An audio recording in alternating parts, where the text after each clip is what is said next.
बिस्मिल्लाहिर्रहमानिर्रहीम अस्सलामु अलैकुम वरहमतुल्लाहि वबरकातुहू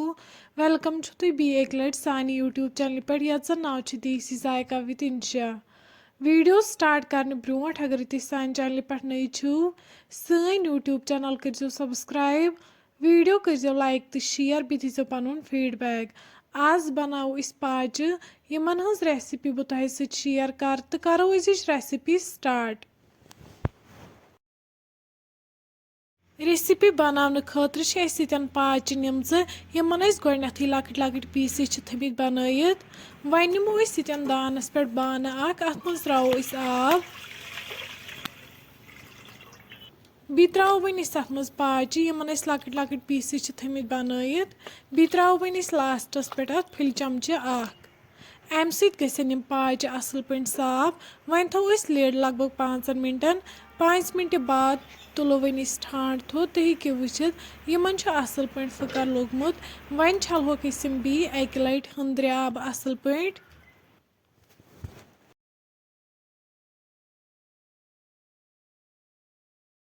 तुम हेको वुचित यम यतन असल पे साफ करमज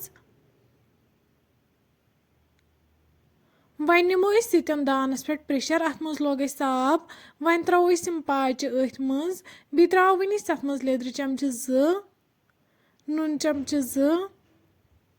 बादियान पाउडर चमचे 1 रुहन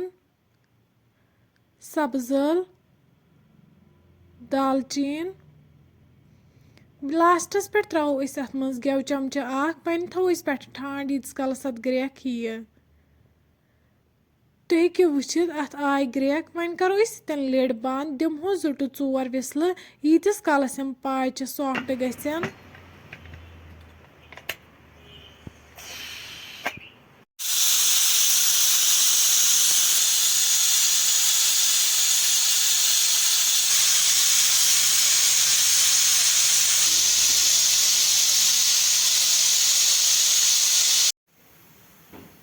पांच विसल बाद वालो वन प्रेशर दान पे बोन वन खुलो लिड यतन तुम हेको वुचित पाचि यतन बिल्कुल सॉफ्ट गमच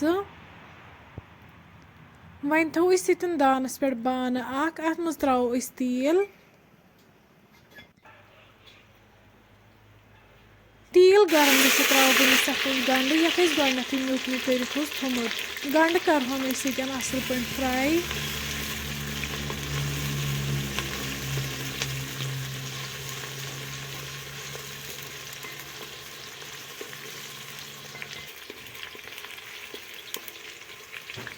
गंड गो यतन फ्राई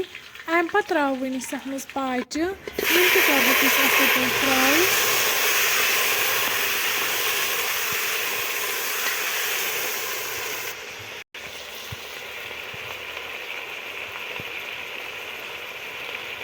पाचि यतन फ्राई गमच अम पे त्रो वन अत मज रस बी त्रो वन मरचांगन चमचे 2 यम मरचांगन रलाव वन पाचन सत असल पे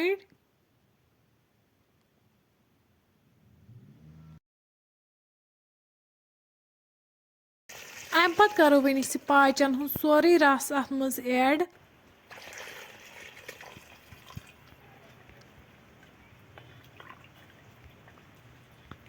वन त्रो अत मज गरम मसाला चमचे 1 मीट मसाला चमचे 1 बी त्रो वन अत मज बादियान पाउडर चमचे 1 यम सारी मसाल रलावक असल पे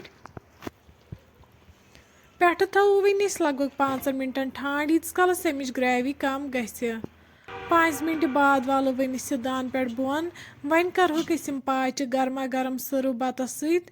फ्रेंड्स अगर तुम सोन अजुक वीडियो पसंद आमुत सन यूट्यूब चैनल कर सब्सक्राइब वीडियो कर लाइक तो शेयर बे दीजो पन फीडबैक। अल्लाह हाफिज।